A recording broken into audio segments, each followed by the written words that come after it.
আবার খাওয়ার ভিডিও দিয়ে শুরু করলাম। এবার শুরু করলাম যে আমি অফিসে ডেস্কে বসে লাঞ্চ খাচ্ছি। আর লাঞ্চটা এরকম করে ভিডিও করে দেখানোর কারণ কি বলো তো, কারণ আজকে বাঙালির নববর্ষ। হ্যাঁ, আমি স্টেট ব্যাংকের অফিসার। নববর্ষের দিন ব্যাংক বন্ধ থাকে ওয়েস্ট বেঙ্গল সার্কেলে, কিন্তু আমি যে ডিপার্টমেন্টে আছি এখানে প্রত্যেক দিনই ব্যাংক খোলা। দুর্গাপুজো, নববর্ষ, সরস্বতী পুজো, ঈদ, ছট সব দিনই খোলা, আমাদের সব দিনই যেতে হয়। সেটা অন্য গল্প, কিভাবে কি ম্যানেজ হয় ছেড়ে দাও। যেটা দেখাচ্ছি সেটা হচ্ছে মাছের ডিমের বড়া। নববর্ষের দিন মা বললো একটা কিছু ভালো খাবি না, আজকে একটু অন্য রকমের বানিয়ে দিই। রোজই ভালো খাই, সত্যি কথা বলতে কি রোজই প্রচণ্ড ভালো খাওয়া খাই, বাইরের খাওয়া একদম ভালো লাগে না, কারণ বাড়িতে এত ভালো খাওয়া খাই। কিন্তু এটা মা নিজের হাতে বানিয়ে দিয়েছিল নববর্ষের দিন, এই মাছের ডিমের বড়া। আর আমি সেটা অফিসে বসে খাচ্ছি। সকালে বাড়িতে বসে খাওয়ার টাইম হয়নি, নিয়ে এসেছি অফিসে, যে ডেস্কে বসে 15 মিনিট বের করে নেব আর ভালো করে খেয়ে নেব। আর জামাটাও আজকে নতুন, নববর্ষের জন্য ডিসকাউন্টে কিনেছিলাম পাকিজা বুকটিক থেকে। আর এই এবার আমার খাওয়া শুরু হচ্ছে। শুধু খাওয়ার ভিডিও দেখাবো না, তোমাদেরকে দেখাবো যে মা কিভাবে পুরো রেসিপিটা বানালো। মাছের ডিমের বড়া দিয়ে একটা কারি, ঠিক আছে, fish eggs and a curry dipped with that fish egg, fantastic aloo curry. এই যে শুরু হয়ে গেল মার রান্না করার ভিডিও। তো মা তো চটপট চটপট এই যে লঙ্কা ফঙ্কা কেটে ফেলছে, দিয়ে নাকি একটু ওই চালের গুঁড়ো দিয়ে মাছের ডিমটা মেখে নেবে, মেখে বড়াটা বানিয়ে নেবে। ময়দা কিন্তু দেয়নি, মা আমাকে বললো ময়দা দেয়নি। আমার ঠিক ময়দাটা স্যুট করে না বলবো না, বেশি ময়দা খেলে আমার কেমন পেট ফুলে যায়, মানে ব্লোটিং হয়। তাই আমরা বাড়িতে চেষ্টাই করি ময়দাটা যতটা কম ইউজ করা যায়। এটা কিন্তু ময়দা না, এটা হচ্ছে গিয়ে রাইস ফ্লাওয়ার, ঠিক আছে, চালের গুঁড়ো আর কি। বাংলায় চালের গুঁড়ো বলে, ইংলিশে I think it's call rice flour. তো ওটা দিল, এর মধ্যে লঙ্কা কুচিটা দিয়ে দিল, একটু হলুদ দিচ্ছে এবার, তারপরে লঙ্কার গুঁড়ো, লাল লঙ্কার গুঁড়ো যে হয় ওইগুলো, লবণ টবণ এগুলো দিয়ে মেখে একটা দারুণ কচলে মচলে আমার মাছের ডিমের বড়া তৈরি করা হচ্ছে। আমি এর আগে আমি একটা ভিডিও পোস্ট করেছি, তাতে আমি দেখিয়েছিলাম আমি মার জন্য মাছের একটা প্রিপারেশন রান্না করছি, শস্য মাছ। কারণ মা অনেক বছর পরে, 5-6 বছর পরে মাছ খাওয়া শুরু করেছে। তো মার আগে ছেড়েছিল কারণ ছিল গন্ধ লাগতো, আর এখন শুরু করলো কারণ ডাক্তার বললো যে ডিম এত খেতে পারবেন না, প্রোটিনের জন্য একটা কিছু খেতে হবে, আর সেটা অ্যানিম্যাল প্রোটিন হলেই ভালো হয়। পনির মা খায়, সয়াবিনও খায়, ডাক্তার বললো ফার্স্ট ক্লাস প্রোটিন, তো অ্যানিম্যাল প্রোটিন খাওয়াটাই বেটার আপনার। এই যে আর মাছে নির্ভেজাল, মানে ওমেগা 3ও পেয়ে যাবেন, অ্যানিম্যাল প্রোটিনও পেয়ে গেলেন, ফ্যাটলেস বলাটা ভুল হবে, ভেরি লো ফ্যাট।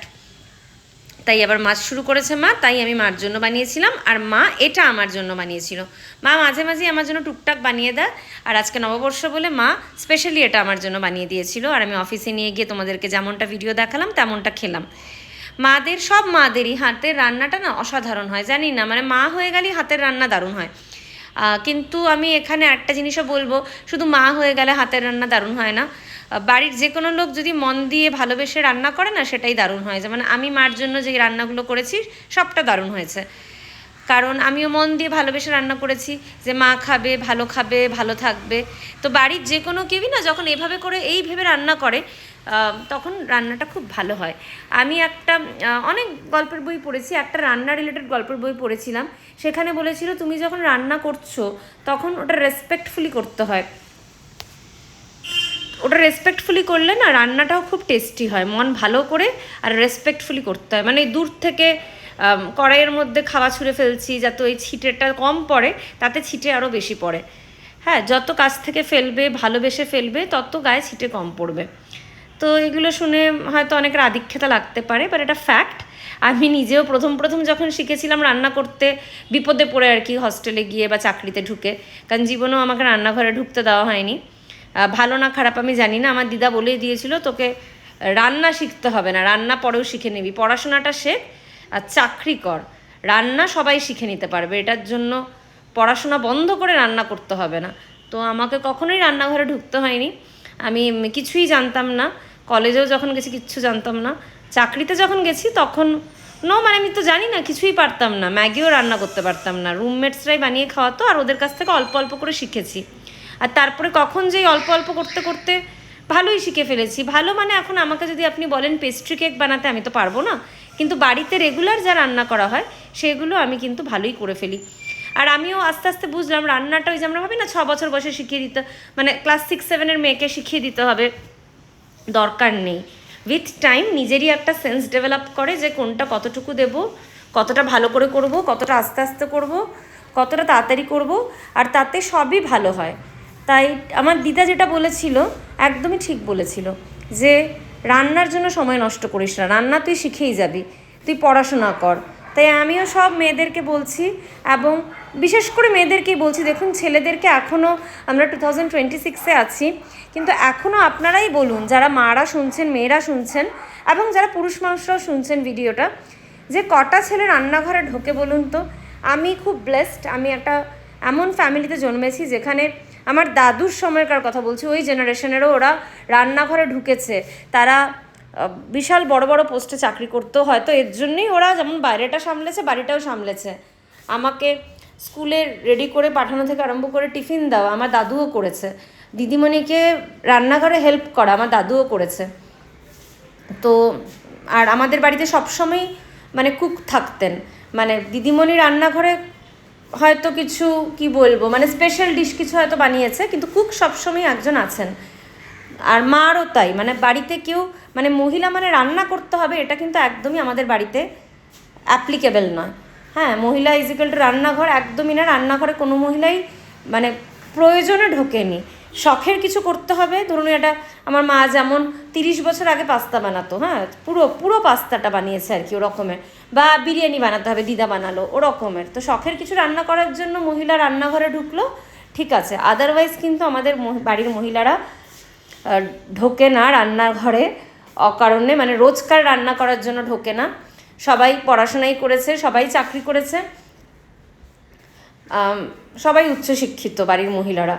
তো এর জন্য যেমনটি আপনারা দেখছেন উচ্চশিক্ষিত হয়েও কিন্তু রান্না দারুণ করে। আমার মা নাকি ক্লাস 7 থেকে দারুণ রান্না করে, মানে তখন থেকে নাকি বিরিয়ানি বানাতে পারে।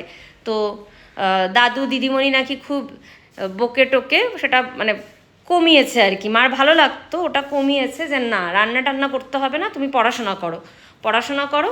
আর আমাকেও ঠিক তাই বলেছে, আমার যদিও রান্নার কোনো প্যাশনই নেই, প্রয়োজন পড়লে আমি রান্না করে দিতে পারি, আর সেটা ভালোই হয়, মানে প্রয়োজনে আজে বাজে রান্না না, যথেষ্ট ভালো রান্না আমি করতে পারি যেটা রেগুলার খাওয়া হয়, আর সেটা প্রয়োজন পড়লেই আমি করি, আর ভালো রান্না হয়। কারণ আমি যদি রান্নাই করতে থাকি সারাদিন তাহলে আমি পড়াশোনা করবো কখন? আর এখন যেমন চাকরি করছি, তাহলে আমি যদি রান্নাই করি সারাদিন, আমি চাকরির পরে বোধহয় হার্ডলি বাড়িতে, মানে ঘুম আর চাকরির পরে বাড়িতে হার্ডলি 4-5 আওয়ার্স থাকে, 5 আওয়ার্সও না 4 আওয়ার্স। তো সেই 4 ঘন্টায় আমি এক্সারসাইজ করব, নাকি নিজেকে আপডেট করব, আপগ্রেড করব about the current situation, current affairs and everything, নাকি আমি রান্না করে শেষ করে দেবো সেই 4 ঘন্টা, তাই না? তাই আমারও মনে হয় যে এটা ঠিক, মানে বাড়ির মহিলারাই শুধু রান্না করবে এটা কিন্তু ফিজিবল না।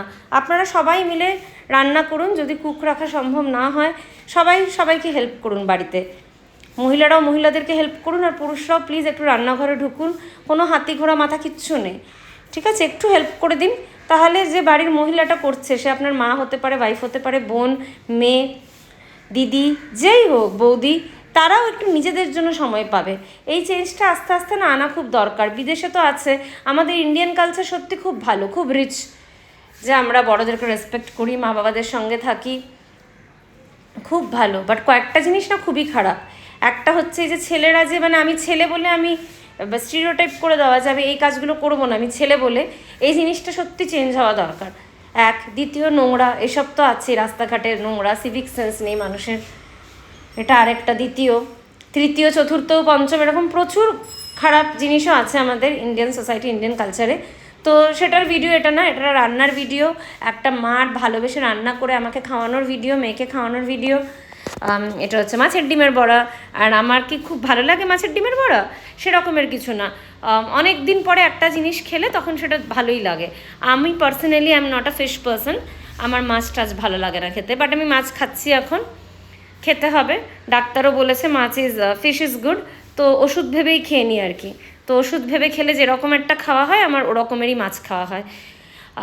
তোমাদের কি ভালো লাগে খেতে, মাছ না মাংস না মাটন? আর যদি ভালো লাগে কোন মাছটা ভালো লাগে? আচ্ছা, চিংড়ির ব্যাপারে কি মন্তব্য সবার একটু জানাবেন তো কমেন্ট সেকশনে। আর আরেকটা হচ্ছে গিয়ে যে তোমরা নববর্ষতে কী খেলে, এটা তো আমার নববর্ষের লাঞ্চ ছিল, তোমরা নববর্ষতে কী খেলে সেটাও আমাকে কমেন্টে জানিও। Stay healthy, stay